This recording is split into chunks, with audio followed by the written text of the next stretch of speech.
நரேந்திர மோடிய பார்த்து பாஜக கட்சியில இருக்கிற ஒரு ஆள் கேட்கிறான். அதுல என்ன கேட்கிறான்னா, "நரேந்திர மோடி, நீங்க மக்களுக்காக எவ்வளவோ நல்லது பண்ணிட்டீங்க. ஒரு பக்கம் கோடிக்கணக்கான மக்கள், ஏழை ஏழை மக்களுக்கு வீடு கட்டி குடுக்குறீங்க. நெறைய வசதிகள் பண்ணி குடுக்குறீங்க. நீங்க ஏன் ரிட்டயர்ட் ஆயிறக்கூடாது? 75 வயசு ஆகுறதுக்கு வரையும் ஏன் வெயிட் பண்றீங்க? 73 வயசுல ரிட்டயர்ட் ஆயிட்டு போயிருங்களேன். நெறைய நல்லது பண்ணிட்டீங்க." அப்படின்னு கேட்குறாங்க.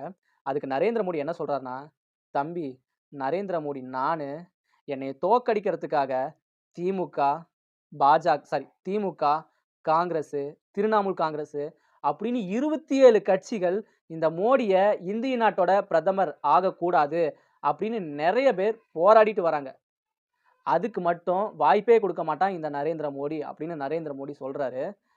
அதுக்கப்புறம் நரேந்திர மோடி என்ன சொல்றாருன்னா, "தம்பி 2014ல, 2019ல இந்த இந்திய நாட்டோட பிரதமர் நரேந்திர மோடி ஆனான் பாத்தியா? அதே மாதிரி இந்த 2024ல